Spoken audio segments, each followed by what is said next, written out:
नमस्कार. आज आपण रथसप्तमीसाठी एक छोटीशी सुंदर रांगोळी काढणार आहोत. 3 ते 3 टिपके काढून घेणार आहोत. त्यानंतर आपण चौकोन काढणार आहोत. आता चौकोनाला आपण खालच्या साईडला आणि वरच्या साईडला अशा थोड्याशा रेषा वाढवून घेऊ आणि परत एक मोठी रेष काढून घेऊ. त्या ठिकाणी सुद्धा एक बॉक्स तयार होत आहे.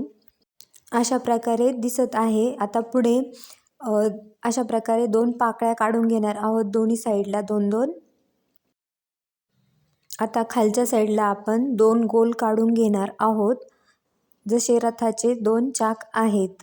अशा प्रकारे ते काढून घेऊ आणि मध्यभागी अशा रेषा काढून घेणार आहोत. पुढे अशा प्रकारे रेषा देऊन घेऊ आणि मध्यभागी आपण सूर्य काढणार आहोत. अशा प्रकारे आपण सूर्य काढणार आहोत. आता वरच्या साईडला आपण अशा प्रकारे आकार देऊन घेऊ. पहिल्यांदा 3 काढणार आहोत, त्यानंतर वरती 2 आणि त्याच्यावरती अजून एक असा आकार काढून घेऊ. आता वरच्या साईडला आपण झेंडे काढून घेऊ. ह्या साईडला 2 आणि वरती 1 आणि इकडच्या साईडला सुद्धा 2 झेंडे काढून घेऊ. अशा प्रकारे आपण डॉट देऊन घेऊ सगळीकडे. आता झेंड्याला देखील रंग देऊन घेऊ. या ठिकाणी केशरी रंग देत आहे सगळ्या ठिकाणी. आता या ठिकाणी आपण सूर्याला देखील रंग देऊन घेऊ. पिवळ्या रंगाचा मी वापर केला आहे.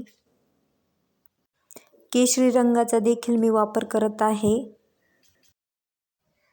आता या ठिकाणी आपण हिरव्या रंगाचा वापर करून डॉट देऊन घेऊ आणि खालच्या साईडला त्रिकोण काढून घेणार आहोत. या ठिकाणी आपण पिंक कलरचा वापर करून सगळीकडे कलर देऊन घेऊ. आता या ठिकाणी लाल रंगाने डॉट देऊन घेऊ. अशा प्रकारे आपली रथसप्तमीसाठी रांगोळी तयार झाली आहे.